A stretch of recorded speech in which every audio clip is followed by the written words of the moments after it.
I get into my talk, I actually was really excited to hear about the SEL work that you're doing at the day school. That is really one of my passions. I've been really interested in SEL work for a really long time. Before it was actually super popular, that was something that I felt that was really important. I've been very influenced by the positive psychology movement, Marty Seligman, and he often poses a really interesting question to parents and to educators. And he'll often say, if I had to ask you, what are the, qualities or the things that you want for your children, to get out of school and people, or even out of life, parents and teachers will say they want to be happy, want to be a good person. And then he'll often say, and what do schools often teach? And, we talk about reading and writing and math. And I think he was really at the forefront of bridging that and saying that schools need to also be a place where we're going to be teaching these SEL skills. And I do see these things, and we'll talk about this a little bit longer, as a skill that can be taught just like we teach reading, writing, and math. We can teach resilience. And my hope for you today, and we'll talk again more in depth about this, is for you to see this as a way to teach this, to learn this, and then for obviously for us to grow this in our kids. So we can go on to the next slide. So as I kind of mentioned just before, my goal here is for you to understand a little bit about the research and figure out really in a practical way, how do we build this concept of resilience and help kids to cope more effectively with adversity, some big oops and even some small oops. And I like in my presentations to be very practical and active. So there will be times we may be doing some exercises or I can ask for feedback. I really would appreciate that because I think it'll bring the whole thing alive. You can go to the next slide. So you gave me like a little brief intro, so I'll just be very brief about this. But as it was mentioned, I'm a clinical psychologist. I'm a school psychologist. I wrote a book originally in 2017 called The Grit Guide for Teens. And then very recently, last spring, I came out with my co-writer, Rebecca Comizio, The Resilience Workbook for Kids. So I'm definitely very steeped in this work. Also, just to give you a fun fact about me, I love skiing and hiking in the woods with my dog and listening to show tunes. So that's like something just if you that is like one of my big passion things is to do that. And this topic is very personal to me. So as I mentioned to you, in 2017, I wrote a book called The Grit Guide for Teens. I would have to say I'm not trying to be like show offy, but like 2017 was like a banner year for me. I had gotten nominated and awarded School Psychologist of the Year in Westchester County. I had the book coming out. I was, kind of flourishing with my family. And then all of a sudden, like I started to get sick and I didn't know what was wrong with me. I was going from doctor to doctor. And ultimately it was discovered. Oh, also, if you see there, I ran the New York Marathon in 2017. But it was discovered shortly after that basically I had a growth on my pituitary. It wasn't cancer or anything like that, but it was this growth. And what this growth was doing was it was emitting cortisol. So this stress hormone that people sometimes get when they're anxious or things like that, I was sort of producing, and that's what was making me so sick. And so I really understood like about stress, and I really understood that yes, grit is important.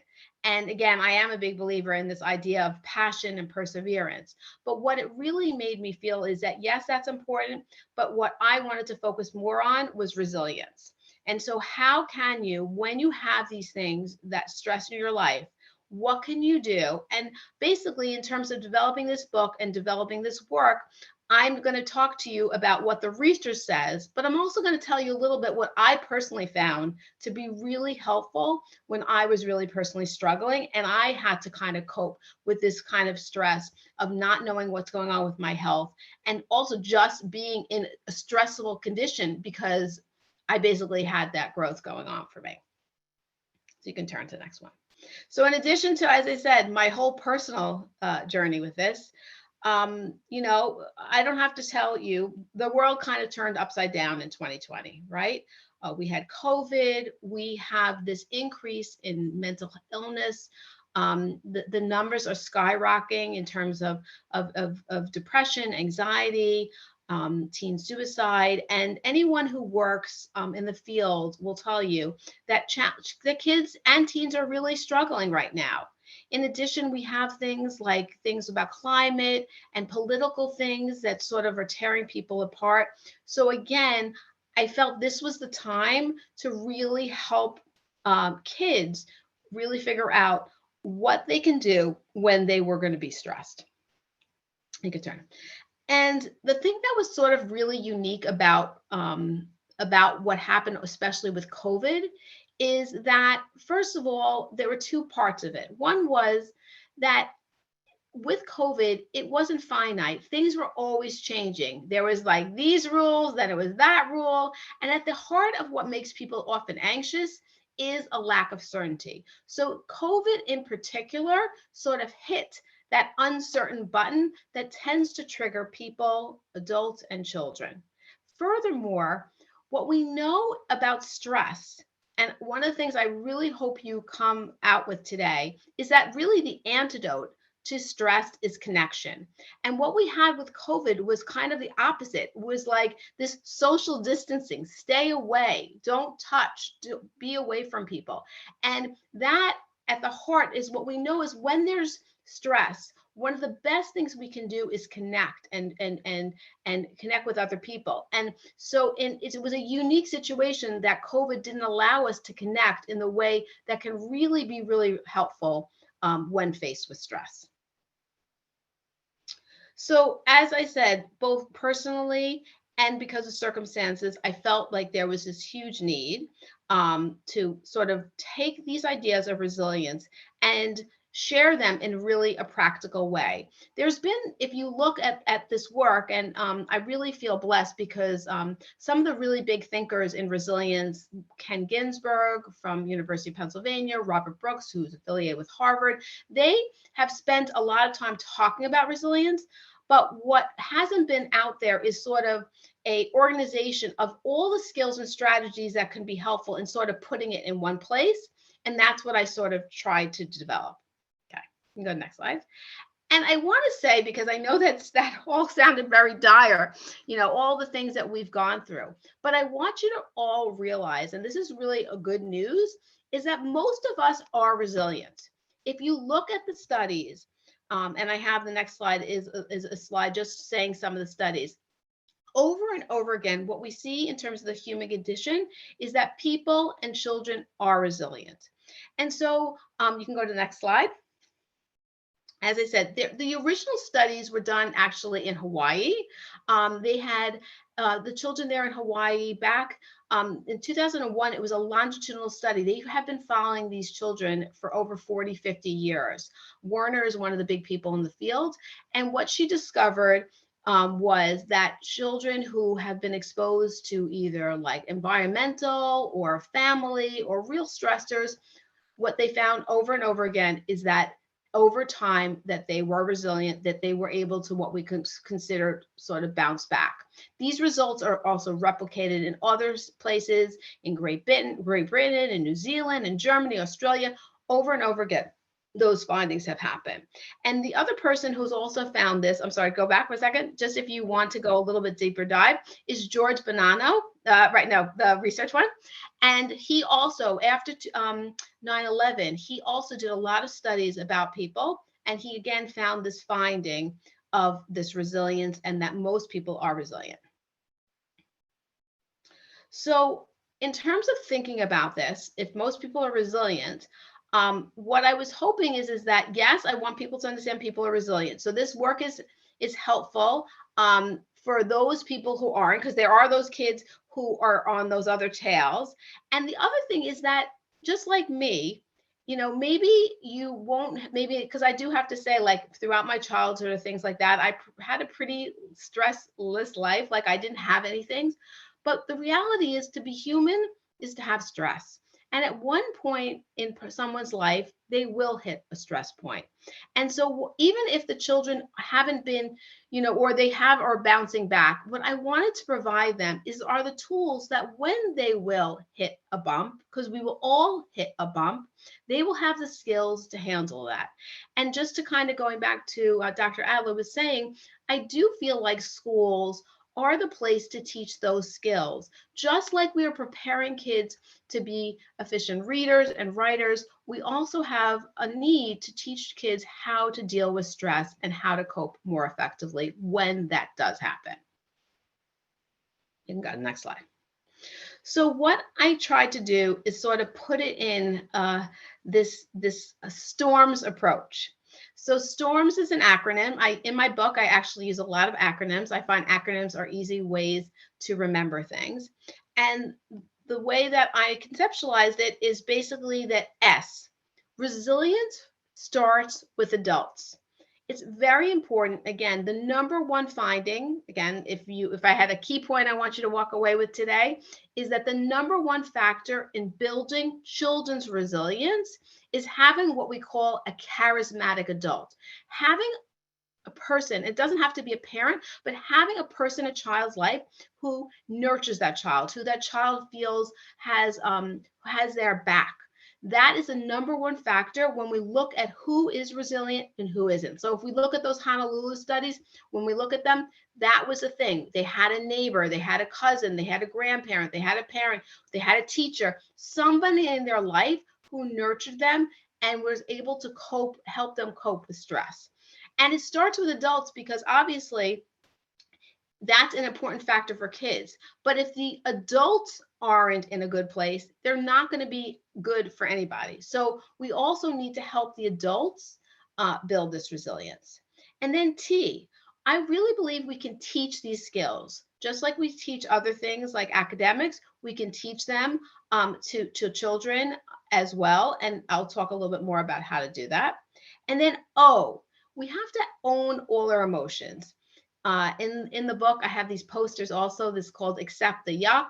And so we want to help children accept the challenging feelings and also to pump up those positive emotions, because when we have more positive emotions, we're also able to deal with more difficult things. And then R, we want to rule our mind. We want to help kids think about things in a way that's going to help them, again, to be more effective. And then all these things are nice, but ultimately we want children to change behavior. We want them to manage and change their behavior to make behavior change. And then S, social support is huge. The other thing I feel like is very important in talking about resilience, I feel like it's not just an individual issue. I think that when we talk about resilience, we need to think about community, we need to think about culture, we need to think about that larger, broader structural changes and not just ask kids to be resilient, but to look at what's around them and to see if that is supporting resilience. So that is sort of the STORMS approach is really today, and I'm going to break it down and go into more detail that I want to talk to you about today. So we can go to the next slide. So S, it starts with us. You can go. So as I mentioned before, resilience starts with us. And it's back to those two components. First of all, everyone knows this flight attendant analogy, right? We have to start with the adults. If we are not in a place that we are able, if our cup is empty, we're not going to be in a place to be charismatic, or definitely less than charismatic to our kids. So we need to make sure that we are in a place that allows that. And then, as I said, the number one factor for kids building resilience is having these adults who are able to support. And as I said, one of the things that I'm noticing, and I'm sure the parents and the teachers are noticing as well, and I feel very committed in my school to doing, is that a lot of the adults aren't okay. A lot of the adults are really stressed. And even in my school, I'll see that, or if I talk to parents and then kids sort of pick that up, and then the energy begets the other energy. So I really think that any of this work that we do with kids, we have to start with the grownups. It doesn't work if the grownups are not okay. And again, as person as it works in a school, we have the thing for example, we do staff supporting staff. we try to really think about the faculty. I think that historically, obviously, people always think, oh, the school is always about the kids. But I think in order to run also a school that's well for kids, we need to make sure that the grown-ups and the teachers and the administrators are also okay in order to help kids. The other thing I'm going to share with you, just go back for a second, is, for example, you might see here in the slide here that there are these little like places that you can go and do a deeper dive. What I mentioned to everybody at WDS is that I'm providing the slides with you, and if you want to go into a little bit more deeper dive, feel free to click on those links. There are extra videos and extra information that I provided for you. So that if you notice that on the bottom, I'm not going to go into all of them, but you will have the slides to be able to preview if you want to. Okay. So starts with adults. So one of the things, and as I said, I do want this to be a little bit interactive, and I hope that you go along with me about this, is having self-compassion. So I want to share with you, and again, this is something about the adults, how to help adults. And again, from a personal point of view, this was something that when I was struggling and I didn't know what was going on with my health, and I didn't know how I was feeling, and I was having headaches and just feeling awful, that this activity called a self-compassion break was something personally that I found to be incredibly helpful. It's not my activity. What I do, I think a really good job about is taking all these really, really smart people and then putting them together in a way that that other people can access and make it approachable. So Kristen Neff is the person who's really best known in this work of self-compassion. And she has created what we call a self-compassion break. It has 3 components. I'd like to describe to you what those 3 components, and then I would like you to take a moment and actually do it with me. So let me tell you what self-compassion break includes. So the first part is a recognition that in this moment, I'm struggling. So in a moment, but not now, I'm going to have you think about something that's stressful. It doesn't have to be the biggest stress in your life, but I want you to kind of, when we do this exercise, recognize that in this moment, I am struggling. And that is helpful because, again, when we're having stress, sometimes we try to smush it down or sometimes we spin with it. But what this statement is saying is a recognition that in this moment in time, not in the future, not in the past, but here, I am struggling in that acknowledgement. So that's the first step. The second step, and again, this part actually I found very healing, was to be human is to struggle. Sometimes when we're having stress, we feel like very alone. We feel like we're the only one who's experiencing this. And what this is acknowledging is that the fact is that we all have struggle. To be human is to struggle. It may not, maybe your neighbor isn't struggling right now, but at one point we will all struggle, and that is what life looks like.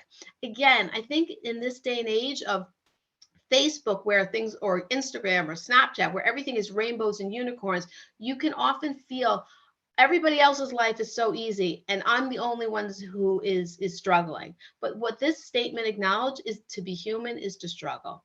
And then the next part is that with your hand, and again, sometimes, again, back to that whole thing with COVID, we weren't able to touch. Touch is very important. So with your hand on your heart, in a supportive touch, you recognize that you're going to be kind to yourself. So then oftentimes, again, when we're stressed, we get mad at ourselves, we get mad that we're suffering, we get mad that we're stressed. And what this is doing is the opposite. In a kind way, we recognize that using sometimes our name is also helpful. You can say, Caren, I feel for you. Caren, this is hard. And it will be okay. Instead of like putting ourselves down to be judgy or even adding more, we're going to be soothing. And the reason why it's sometimes helpful to use your name is when we use our name, it's like a little bit of a self-distancing strategy. And what we know with stress is that when we can distance from it a little, we can see more clearly.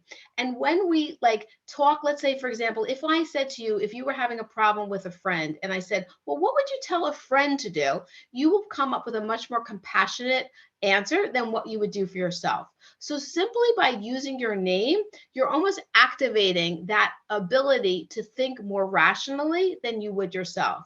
So that's why using a third person like Caren is helpful. And again, there's a lot of research on this. Ethan Kross is like the big name associated with this whole self-distancing thing, but it is very effective when you use it. So I think I gave you a little bit, but I'd like you to take a moment and let's do this together. Okay? So I want everybody to kind of think of something that's kind of stressful, but it doesn't have to be the biggest stress. And when you're thinking about that situation, I want you to say to yourself, in this moment, part of me is struggling.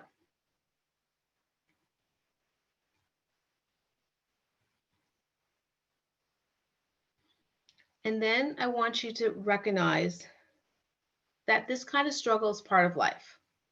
Nobody has a life that's not with struggle. To be human is to struggle. And then with your hand on your heart, using your name, be kind to yourself. Caren, I feel you. And talk to yourself like you would to a good friend. I'm here for you. You got this.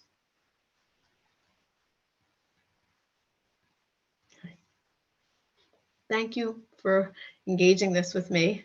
I think it's really powerful when you actually can do that. So thank you for doing that with me. Okay, we can go to the next slide.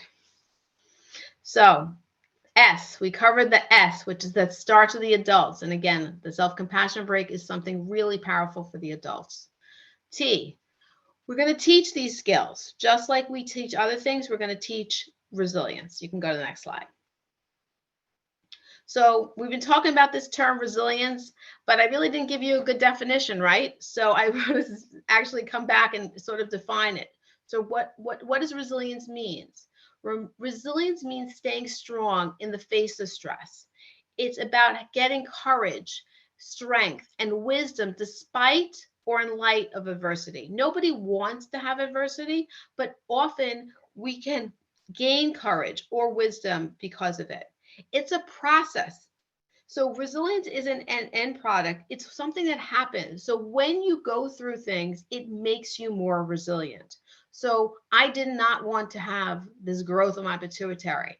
However, as a result, I am more resilient because of that thing. And what we know about this in terms of resilience is that biology and environment definitely count, but it can be taught. So if we look at it, there's definitely probably people who have kids, they even have kids, one versus the other, who is more resilient than the other. However, for the ones who are not, just like we have kids who are probably better readers than others, but it still can be taught. And how we can teach them is similar to how we teach reading. We look at how kids learn to read, and then we teach them that skill. So we notice that there are people who are more resilient, and then we teach the kids who maybe lack that a little bit, what the other kids are doing or what we can do so that they can be more successful.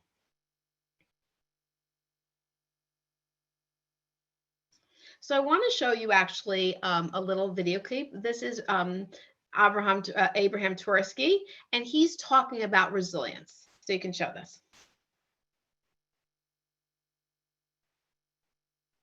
Something I'll tell you about the stress and how we often look at stress. Okay, and I think because many people have told me from my lectures the ones they remember. Okay? I was sitting at a stall and said, looked at an article and said, how do lobsters grow? I don't care. But I was interested in it, and it points out that a lobster is a soft, bushy animal that lives inside of a rigid shell. That rigid shell does not expand. Well, how can the lobster grow? Well, as the lobster grows, that shell becomes very confining. And the lobster feels itself under pressure, uncomfortable. It goes under a rock edge to protect itself from predatory fish. casts off the shell and produces a new. Well, eventually, that shell becomes very about the back up the back, and the lobster numerous times. This for the lobster to be able to grow is that it feels uncomfortable. Right? Now, if lobsters had doctors, they would never grow because the doctor gets a valium, feels fine, never gets off the shell. So I think that we have to realize times of stress are also times that are signals for growth. And if we use it properly, we can grow through it.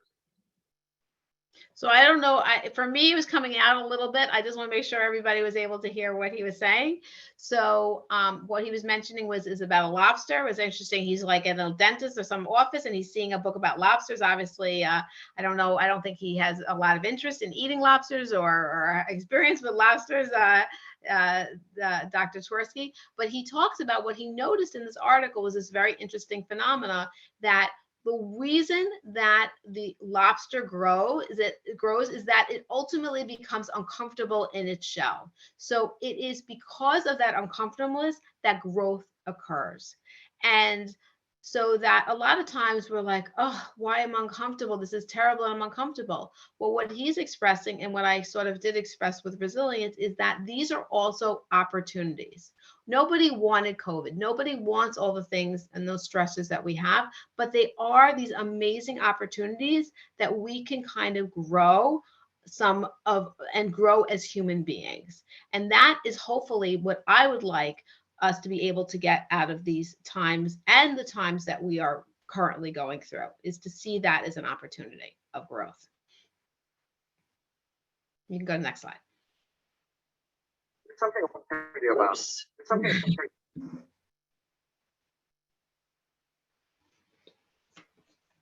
So one thing that I feel like is really important to teach kids about is stress. So most people think, oh, stress is just terrible. There's no good thing about stress. But I think it's also really important for us to tell kids that some stress is actually positive. It's helpful. So for example, if I am getting a little bit stressed because it's a week before this presentation and my slides aren't in the way that I want, and I'm getting a little stressed about that, that stress is going to motivate me to kind of work on these slides and make them the best presentation that they can possibly be. So some stress is really positive. Other stress is either what we call tolerable or workable. It's, let's say, it's a kind of stress where you try out for like a part in a play, and you really want the lead, but you wind up being in the chorus, and you really don't like that. But then you realize that you're in the play, and the coach or the person who's the head notices you, and you work your hardest, and either they think about you maybe for the next time around, or you learn something from that experience. It's not, again, something that you wanted, but you are able to kind of work that through. And then the last stress is toxic stress. And toxic stress is either chronic or it's stress without support. When we have support, it actually is a way to make something that's really challenging much less stressful. But again, toxic stress by definition is intense and prolonged stress without that buffering effect of having connection or relationships. So again, helping kids realize, when is this positive? When is this workable? When is this really toxic? So we don't want that in our lives, but not thinking that all stress is bad is really helpful. And there's a lot of studies to show that when kids can think of stress in a more positive way, they have better either health and other outcomes. So for example, if let's say a kid is taking a test and their heart is like racing, what's helpful to say is, oh, that means that your heart, what it means is like you're experiencing something. This test is really important to you. That's why your heart is racing. Just like if you were running, your heart would be racing. That's what this test is meaning. It doesn't mean it's the beginning of the end. It means your body is activating itself so it can get ready for something that's important. And that reframe to understand about stress can be helpful. The other thing is important is to teach kids about their brain. That oftentimes when kids are really stressed, they have what we call an amygdala hijack. meaning that they get flooded and they really can't think about things through. And one of the things that I'm seeing right now, and I was even saying this to Dr. Adler, especially in my school and in my practice, is that a lot of kids are very dysregulated. They're often having lots of these amygdala hijacks. And I think that as parents and as teachers, the first step is when your kid is that dysregulated, is you have to help them get their brain back. If they are this dysregulated, they're not going to be able to reason. They're not going to be able to see all the wisdom that the teacher or you as a parent want to share with them because they are so dysregulated. And so simply also just teaching them about their brain. So like their hand is like a brain. And sometimes when kids get really upset, they flip their lid. And so, what we want to teach them are strategies to kind of put that lid back on so that they can make better choices, choices that they're going to feel better about in the long run. But again, teaching them these skills ahead of time so that when they're having that amygdala hijack, they have go to strategies that they can use. When they're already having that amygdala hijack, that's not the time to have these conversations. We want to have these conversations ahead of time so we can tap into them when kids are really struggling. Okay, you can go to the next slide. We want to, so we did S, which was starts with adults. We did T, teach skills. We want O, we want kids to own all their emotions. And I'll talk a little bit more detail about each of this, but we want kids to name it to tame it. When we are able to label our emotions, that is a really effective strategy to bring, again, our amygdala back and not having that hijack, bringing our frontal lobe back on track. When we're able to accept the yuck, not like the yuck, but accept the yuck, that is also a way for us to process emotions, negative emotions, in a way that's going to be more effective. We want to figure out in these times that are challenging, how do we have more positive emotions? And we really want to focus on gratitude as well as a way to increase those positive emotions. So we can go into a little bit more details. So one of the people I want to share with you in terms of their work is Mark Brackett. He has done a tremendous amount of research on this idea of labeling emotions and how simply by labeling emotions and being really detail oriented about it, we can help kids soothe ourselves. When we have language, when we have a word for things, again, that goes from all this like more like primitive, more behavioral dysregulation to a place that we can talk about that. And again, sometimes we'll see, and I probably parents, recognize that sometimes kids who have like language difficulties, they sometimes have a lot of temper tantrums because they don't have the words. So what we want to do is to teach kids these different kinds of words. And if you notice in this graph here, is that the red are like around like angry words. The blue is often around like words that are associated with sadness. The yellow is really around feelings of happiness, and the green is like calm feelings. And for example, at my school, some of the kindergarten teachers, they have crayons on their desk. And what the teacher does is they have a red, blue, yellow, green crayon, and the kid chooses that day where they're basically feeling. So the teacher knows right away what's going on with the child. So it's a clear indication. And again, the kids, when I was practicing and it was COVID, one of the things that I like to do was when we were doing Zoom is I would have this big graph, and then I would have a kid pick a picture, something from the internet, and take that picture and put it exactly on the feeling that they were feeling. It was like a fun experience for them to go on the internet and find something they like. And then they got much better in terms of their vocabulary about all these different types of feelings. A lot of times kids, if you ask them, they're either just mad or they're sad or they're bad. And we want them to be more nuanced in that vocabulary, because by doing that, they are going to be able to be more specific about what they're feeling, and then ultimately have a more effective strategy by having that labeling. You can go to the next. We want to, as I said before, accept the yuck. And I think, again, a lot of times adults and kids feel that when we say accept, it means like, but that's not what I'm saying. It's not the same. It's recognizing that yucky emotions, negative emotions are part of life. I like this thing here. Discomfort is the price of admission to a meaningful life. So again, I think that there is sometimes a distortion in our culture. Again, there's this feeling like everyone is just happy and we should be happy all the time. But discomfort and uncomfortable feelings are part of life. And that our feelings can be messages to us. They're there to teach us something. It teaches something about ourselves, teaches about things that are important. And so, for example, if I'm sad, for example, I'm kind of sad. My dog is 13 years old, and sometimes her legs go out. She gets really, really excited and she starts to run. And then all of a sudden, even though she's like excited and she wants to chase a ball, she kind of like plops down. And when that happens, that makes me sad. But the reason I'm sad, and it's not a bad thing, is because I really love my dog, and it's sad to me to see her having this difficulty. So I think it's really important for us as parents and teachers to teach kids explicitly that sad and angry are okay. All our feelings are okay. And often they're there to tell us and give us messages, and that we shouldn't either push them down and we shouldn't also spiral with them, but that it's okay to accept them for what they are. And sometimes they're there to teach us something. We can go to the next one. Although we want to accept the negative, we also really want to figure out ways to pump up the positive. How do we find ways, daily ways, having these almost like micro moments? We can smile, we can laugh, we can say thank you. So, for example, in my school, we've really made it our business to really working on greetings. And I know that also I'm really impressed when I see a lot of my teachers in my school.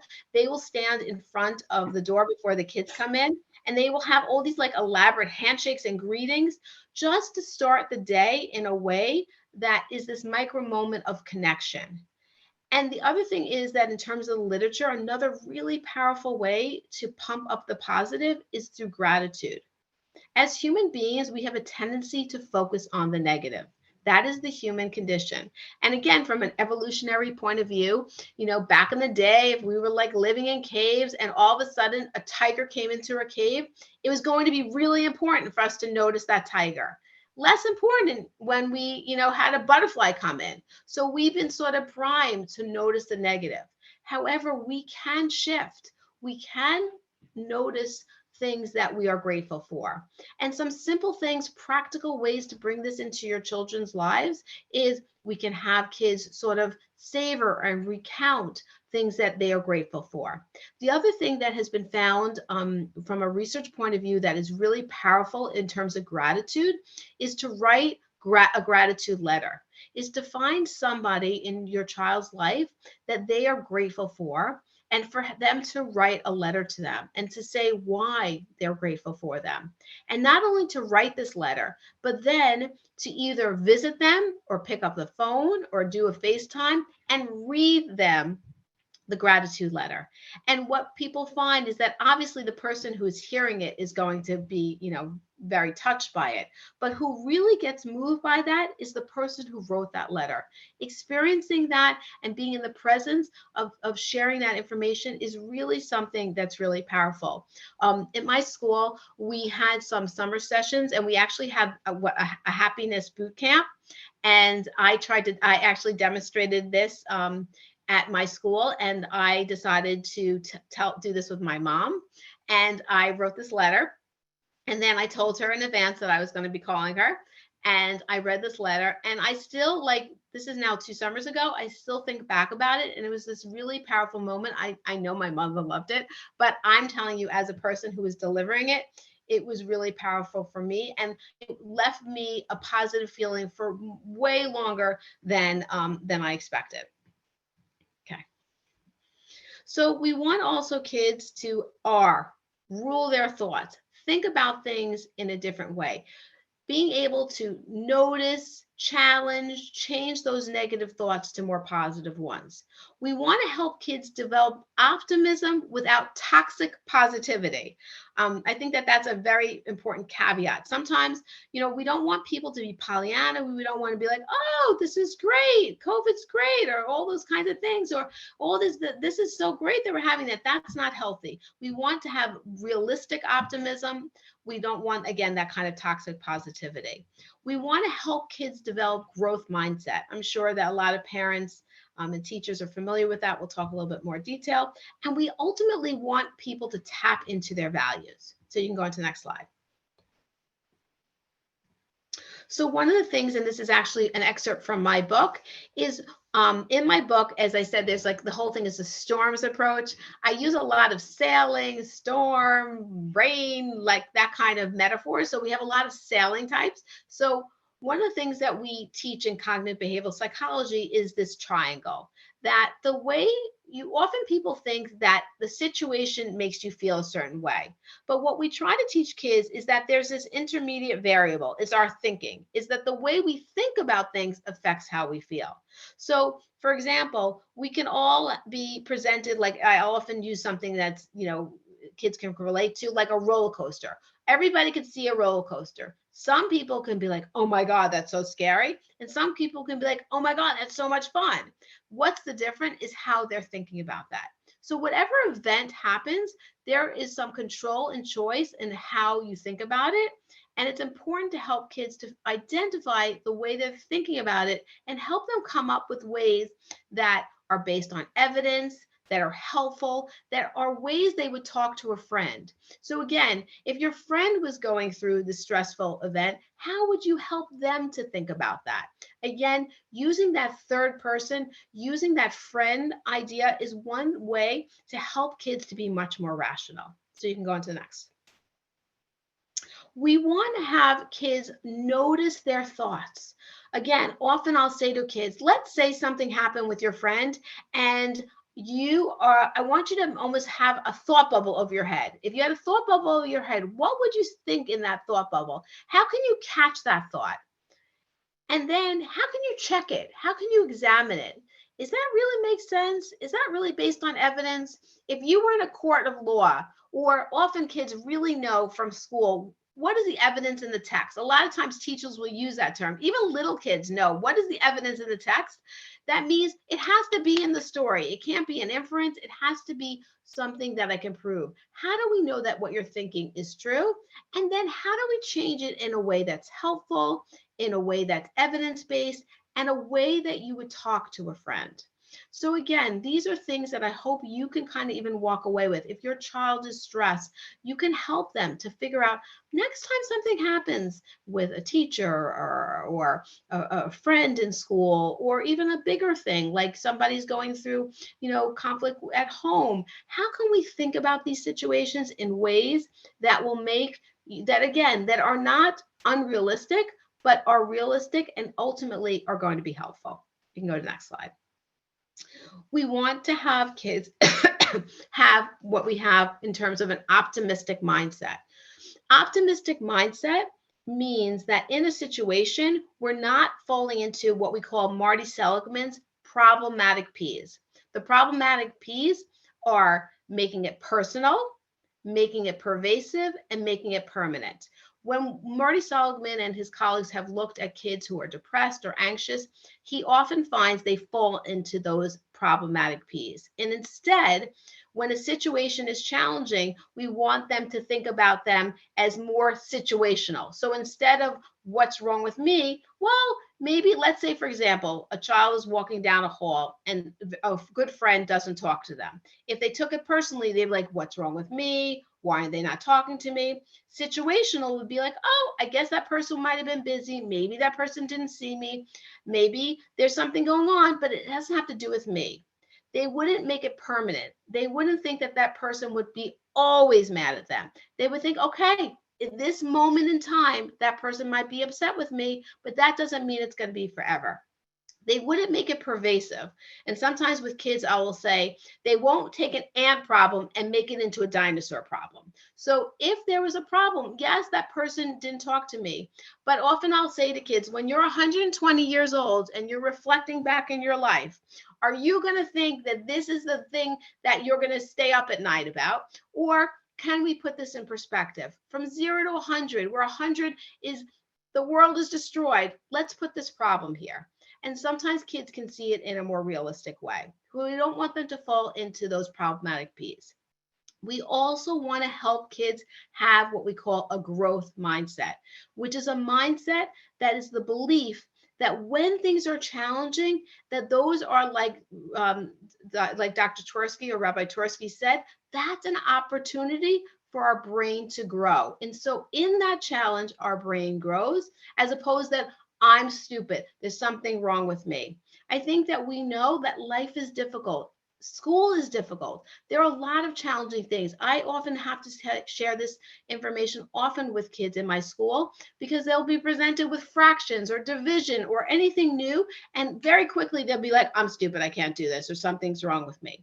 And what I like to share with them is that a lot of times the work that we get in school or the things we face are hard. And that doesn't mean there's something wrong with you. That means that actually in that experience, just like we're talking about resilience, that by doing these hard things, that is how our brain is going to get stronger and it's going to meet those demands. It's like training. It's like, and what I'm sharing with you here in terms of a little picture, and I'm not going to show you the video, but it's called Class Dojo and Growth Mindset. And in this video, Mojo, the character, is struggling with math. And at first he thinks he's stupid and he packs up his bags and he thinks he's going to never do it forever. And then he realizes that his brain is like a muscle and it can change and it can grow. And that by doing the hard math problems, he's going to get to be a stronger math student. Okay, you can go on to the next one. And I do want to share with you, though, this video. This is called the learning pit, which is sort of related to a growth mindset, but a little bit different. But again, the idea here is that when we are faced with challenging things, everybody goes into a dip before they get out, as opposed to thinking that what's wrong with me? Why am I the only person who's sort of confused before I'm not confused? So you can show the video.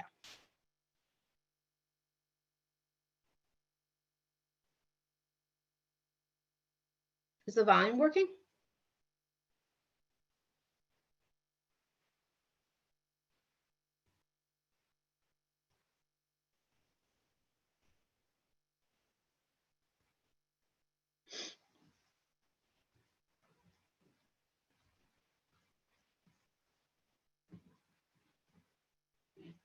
Naomi, I don't hear it. Do you hear it?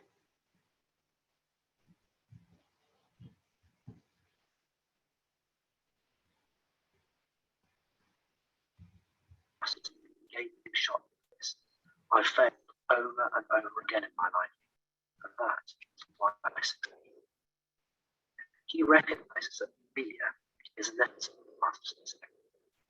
Without it, you can't learn, because it's confused when things go wrong, you hit a problem and don't know how to fix it. The real, deep, and powerful learning begins. To help illustrate this idea, it's useful to think of this as a visual called the learning bit. First, faced with a problem, given a task that induced a new idea, we may feel apprehensive or worried we may not be able to do it. It's at this point that we have to get to the point. The only way to resolve a problem is to move forward, jump, and have a go. Sometimes this can be motivation. When we first face obstacles in a task and we find ourselves at the end, we're at the bottom of it. You may feel you don't want to speak to class because you're getting the answer wrong, or so confused you don't know how to start. It's at this point that we must move through this, send it here, and try. Once you start applying approaches or techniques, you begin to learn. You will make mistakes, but once you have, you'll be able to think about what went wrong and how to fix it. This way, you will develop a much deeper understanding of what you're learning. The learning is about learning to know what to do when you don't know what to do. When you're finally out of the pit and see what overwhelming satisfaction. But even more important than this, you will have developed resilience, which will continue to help you long after you left school. The next time you face a learning problem, go on, jump.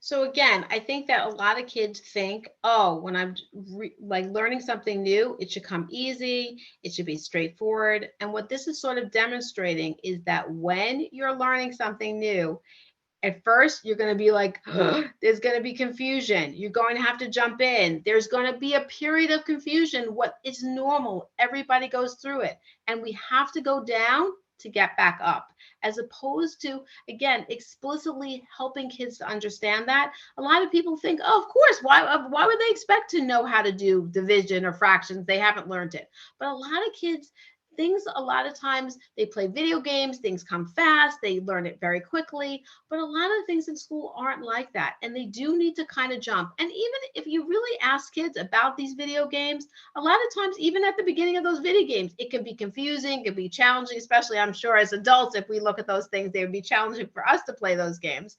But that's what learning looks like. And we need to be explicit, not only about the material we're teaching, but what the process is going to look like so that kids don't feel so overwhelmed. Okay, you can go on to the next. And we want to help them have learn these two concepts, the power of yet and the power of and. So a lot of times, when we don't have a skill, it's just that we're not there yet, as opposed to it's either we have it or we're not. We're either good at math or we're not. And the other thing that I also think is really helpful to use in your vocabulary is the word and. A lot of times when we're talking to kids, we use the word but or, but instead it's helpful to use the word and. This math test is hard and I know you can do it. The thing that you're going through with your friend is really challenging to have, and I'm here for you. Not but. Because when we say but, what happens is everything you said before it is sort of discredited. And by simply using and, what we're teaching kids to have is that ability to hold two things that might be in conflict in their hand at the same time, and to know that both things are important. And again, the words that we're using and how we're modeling are ways then our kids can start to think about problems in a more dialectic, more complex type of way. So the word and yet, I would encourage that to be included in your vocabulary. Okay, you can go to the next slide. And ultimately, in terms of our thinking, we want to help kids tap into their values. At Westchester Day School, it's easy for me to say, you're a school full of values. There are things that we value in a Jewish school. And it's important for kids to know what their values are. I wrote about this in the book, but it's a true story. When during COVID, I had this one patient that I was working with who was having a very hard time with school. They actually had moved from a public school to a parochial school, and the style of teaching was very different. And every day he would come home, he would be a real disaster with his parents. He'd be yelling and screaming, and he just was very upset about his schooling. And he had a very big value about family. That was one of his values. And so one thing that was really helpful was for him to say, I have this value about my family. I really love my mom and my dad and my whole family. And maybe yelling at them isn't the best way of showing this value. So for him to recognize, yes, I have this thing is important. How do I live a life that's in concert with that? What can I do? What actions can I show so that I am living towards my values? Values are very important to people. And if we can help kids figure those out and then live accordingly, then they're going to, again, it'll be going again in the same direction, as opposed to, you're trying to get someone to do something and it's opposite that. Again, values is something that we can tap into to really help mobilize kids when times are challenging. Okay, next slide. And then M, we want to help kids to manage that behavior. Everything I said before, teaching and knowing about your emotions and owning them and ruling your thoughts are important, but we ultimately need behavior change. You can go on to the next slide. And so some concepts that I want to talk about in terms of behavior are these ideas of control, competence, and coping, using your strengths, being flexible, being able to fail forward and learning from mistakes, and ultimately being brave. You can go on to the next. So there is a theory by DC and Ryan called self-determination theory. And what it says is that when we feel competent, when we feel we have autonomy, and when we are in an environment of relatedness, we are going to be more effective. We are going to be able to cope with stress. We are going to be able to be more goal oriented. So when we are struggling, I think as parents and teachers, we need to say, what's going on here? Is that my child or student, is that child not feeling competent? Is there any way to give them more autonomy in this situation? Is there a way to bring more connection to the situation? Because these are going to be ways that kids are going to help them to be more goal oriented and be able to manage their behavior in a way that's going to be more productive. Okay, you can go on to the next slide. And we want to help kids and adults be more flexible. I would say the thing that I've felt that's happened over the last years is a huge need to be flexible. Every day, I feel like my day is supposed to be this way, and then my day comes out like that. And I think that kids also have that experience today. And it's hard sometimes to be flexible, but we need to be explicit and help kids learn to be more flexible. You can show the video.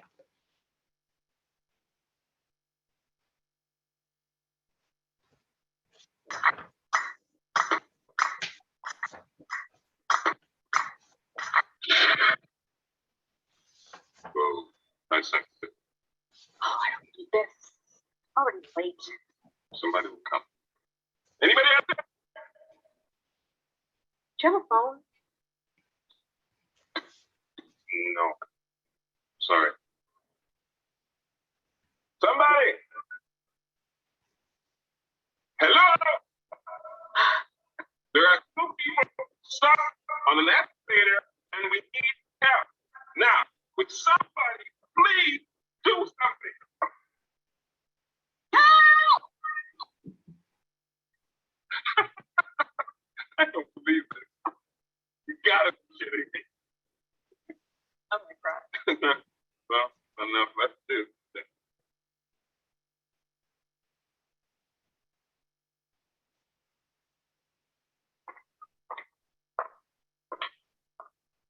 Hello? Hey, don't worry about it. I'll fix it in a second. You can fix it. All right. All right. That's more like it. Sit, fix it.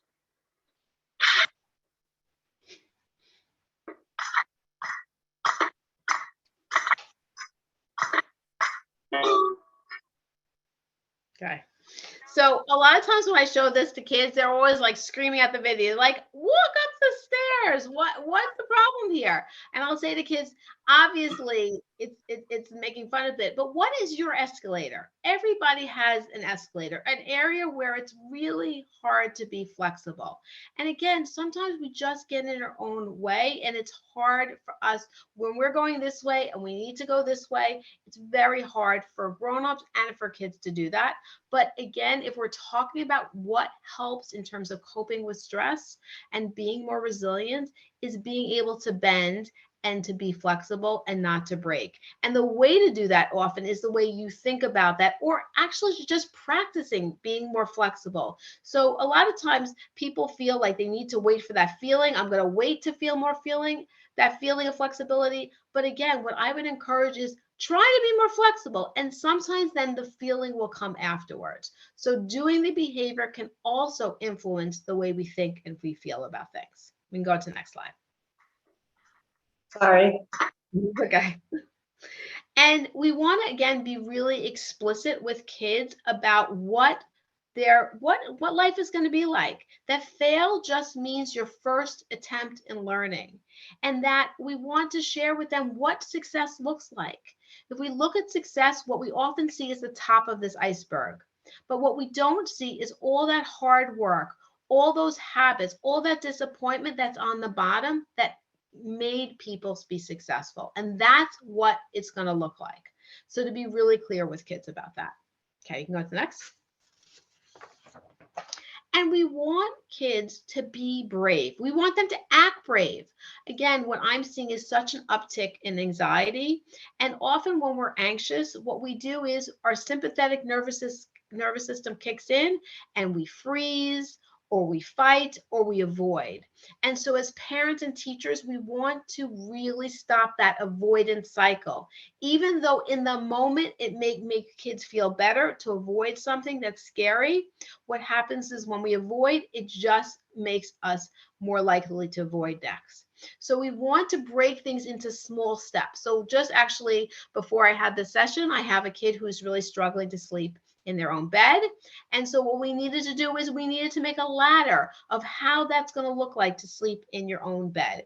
So we're not going to just start with sleep in your own bed. First, we're going to have you stay in your bed and mom is on the floor. You stay in your bed, mom is outside the door. You stay in your bed, mom is upstairs. And so when we make small steps on the ladders and kids feel successful, there's a better chance of them doing it, and we're not building that avoidance. And when we act brave, brave feelings will come after. I was just telling Dr. Adler that today I actually had to get a cavity filled. And I was really nervous about it because I have not gotten a cavity filled since I'm a teenager. And to be quite honest, it's not that I'm getting a cavity filled. I'm getting one of my old cavities fixed. And I was really nervous about it. And it's because I haven't had that experience. There's been a lot of avoidance for a variety of reasons, for a good reason, that I haven't had it. But once I got it, now if I need to, which the dentist said, by the way, there's some other cavities in your mouth that you're probably going to have to get fixed too. I am feeling much more brave about doing it after experiencing it. It's only through experiencing it and seeing how even though the needle was big and all those things, I was able to do it and it wasn't so bad that I feel more brave. So the experience makes us feel more brave. And ultimately, what we know, if we need to be brave, having support. For example, if let's say I love to ski, if I'm skiing or I like to hike, if I'm with a guide, I'm going to be a lot braver than if I'm by myself. Simply being in the presence of somebody else who can give support is another way to help young people to be brave. And we ultimately want to have this support network. So we can go on to the next ones. I'll tell them in more detail as we get through them. We want to help we want to have that number one factor that builds resilience. We want to have our child to have this charismatic adult. I feel really privileged to work in a school because sometimes I feel like I have that opportunity as a teacher or as a psychologist to be that special person for a child, a person who really nurtures kids. And I really like this image from Bruce Perry's work. What he finds, Yen, is that if we want to ultimately have kids reason, or what we do in school, we need to help them first regulate, relate, and then reason. And if we do that, I feel like that's the making of a charismatic adult. It's a person that when a kid is struggling, helps them to kind of calm down. It's that they are with that child, they're with them and they feel connected. And then ultimately, they can then think about things in a more clear way. You can go on.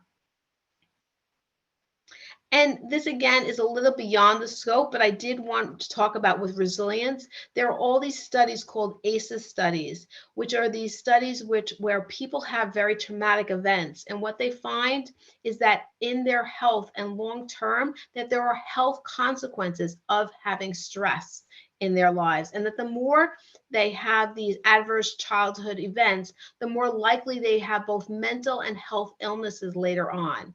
But you can go into the next slide. But what they find now more recently as the antidote to these ACEs, so they look at people who have lots of ACEs, and then there was a subgroup of people who didn't have these terrible like sequelae of events. And what they had were these positive childhood experiences. And if you look at them, they're all about support. They're talking with people in their family about their feelings. They're feeling that their family stood by them. They're involved with community traditions. They have the sense of belonging. They feel supported by friends. They have at least 2 non-parent adults who took a genuine interest in them, and they feel safe and protected in their home. So we don't always have control over those adverse childhood events, but we can, as a community and as a school, try to find ways to build those positive childhood experiences for young people, because those are the things that break those terrible consequences that are often associated with ACEs. Okay, you can go on to the next. And ultimately, I want us to remember that resilience is not just an individual issue. So there are these aspen trees, and they're considered the largest organism in the world. If you look at each tree, they're very, really thin. But what makes them really special is that their whole roots are all interconnected. And when they're interconnected in that way, it makes them to be one of the strongest and largest organisms in the world. And again, as a community, if we can come together and figure out how, as a community, how do we create the culture and structures that are needed on a community level, that is not, it's not only necessary, it's so important too in terms of building resilience. And this is actually our last slide before we stop for questions. I love this video. I feel like it really talks about what resilience is and the real things that really make a difference. So if you can share this video. I don't know, can you also sometimes, are people hearing the videos okay? Yes? Okay, so? Okay, I hope you can hear it. This one is more not hearing, it's actually seeing, so that's okay. So We'll also, we will share the videos with the slides, and people will be able to see the video. Okay, last bit thing.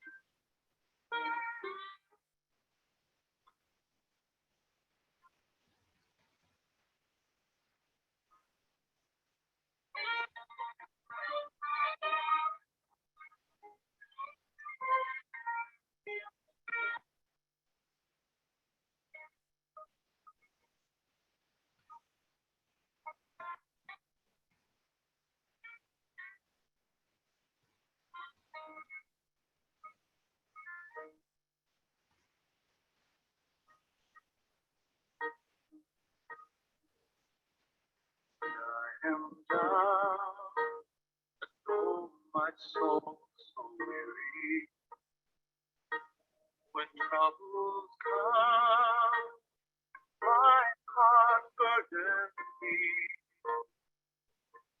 and I am still and wait here, silent, till you come and sit while me. You raise me up so I can stand on top. You raise me up for me.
And whenever I show that video, I tear up. I don't know if everybody else kind of tears up, but it's very moving to me. And what I love about that video is that power of connection, is that when that dad came and how also the dad interacted with him, that yes, he gave him that support, but at the end, he also let him go and knew that it was really also important for him to finish that independently.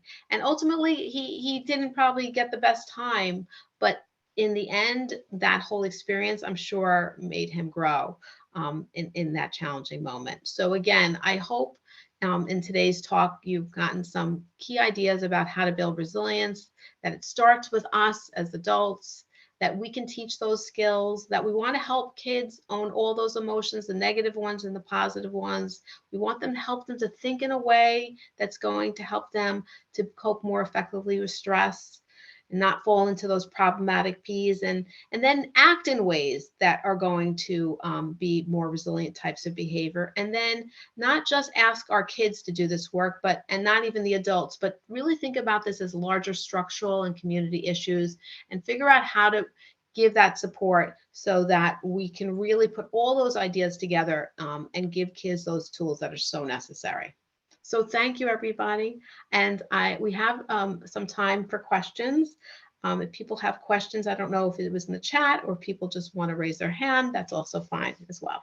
Thank you so much. If anyone wants to unmute themselves and ask a question, feel free to do that now. I really want to thank you for such a informative talk, Dr. Baruch-Feldman. I think it's very consistent with what we're doing at Westchester Day School, and I think it's really important.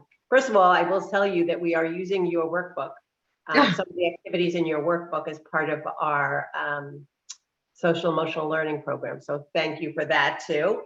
And the book is really, really helpful if anyone's interested in buying it. It's certainly available on Amazon. There are thank yous in the chat. Lots of thank yous about how people really enjoyed it, and it's very helpful. I think one of the things, I mean, whoever wants to unmute can unmute, but I will ask the first question. I think one thing that might be helpful to discuss is how parents can prioritize where the first, what the first approach should be. Because, I mean, you mentioned taking care of themselves, but parents often don't do that, right? Parents often feel like they have to take care of their kids first. And so when they're trying to balance those two things and do those two things together, and their child is really struggling with anxiety or self-regulation issues, can you suggest or talk a little bit about what is the first area that they should start to work on of all the things that you've been talking about? Right. So I will say, even though it may not be so popular, I really will emphasize that I do really feel that in order to help their kids, they also really need to help themselves. If they're really in an anxious state and their kid is anxious, their energy is going to bang off their energy and they're just going to kind of escalate each other. So I think that when a child is also stressed, it's important for the parent to sort of check in with themselves and notice that it's also normal. That is energy. When you're in the presence of people who stress, it will make you stress. But to be able to take that deep breath and to take that step back and to recognize that that's what's happening, and then to say to themselves, okay, I'm going to say, as I said, again, as someone who works in a school, one of the things that I find that makes me maybe more like helpful with the kids is that I will walk down slowly, I will stay calm, I will check with myself and make sure that I'm bringing that energy. So I think that that can't be, like that discredited, like that is so, so important. And then in terms of skills, I think that the place to start is for them to work with emotions, because I feel like if kids are so dysregulated or they don't know about their emotions or they feel that angry or sad or a bad thing, then it's very hard to do any of the other kinds of thoughts. We are first emotional beings. And if we are, again, that's what I'm finding a lot in the work. And I wonder if you're finding that too, Dr. Adler, like that if kids are that dysregulated or they're having such a hard time with emotions, nothing else about your thoughts and your behavior is going to penetrate until we can help kids to become more regulated. And the way to often do that is, as parents and teachers, is to through relationships, is through connection. Is a really is the way. So if we had to start, if we're talking about the kids, it's around the emotions. But I'm smiling because we are in our Ganon, we have focused primarily in the social emotional learning program on developing their emotional vocabulary and helping them differentiate between green, red, and yellow feeling states. And, you know, if you walk into a Ganon classroom now, you can hear teachers and students talking about, you know, that they're in the yellow zone. What can they do to get into the green zone?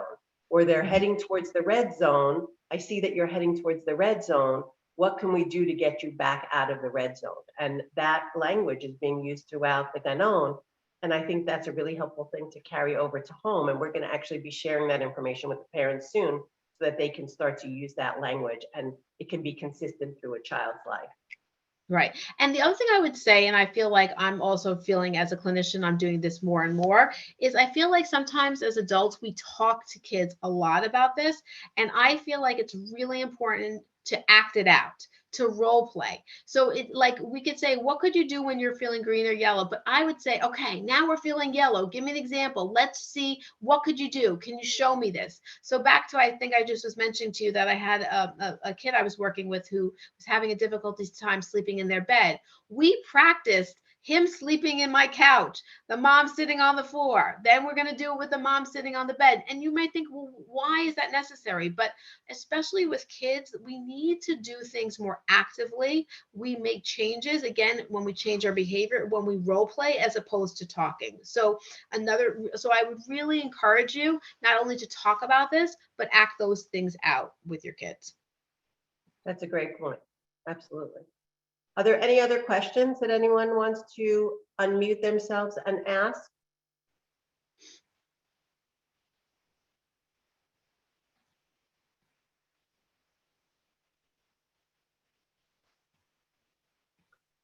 Well, I know that it's a late night and I appreciate the fact that you're all here after a long day of work and kids and everything else that we have to take care of. So I'm going to thank Dr. Baruch-Feldman and thank you all for joining us. And we look forward to seeing you at more discussions that we can have on this and many other important issues. Thank you so much, Dr. Baruch-Feldman, and everyone have a good night. Thank you so much, everybody. Bye. Bye. Night. Night. Good night.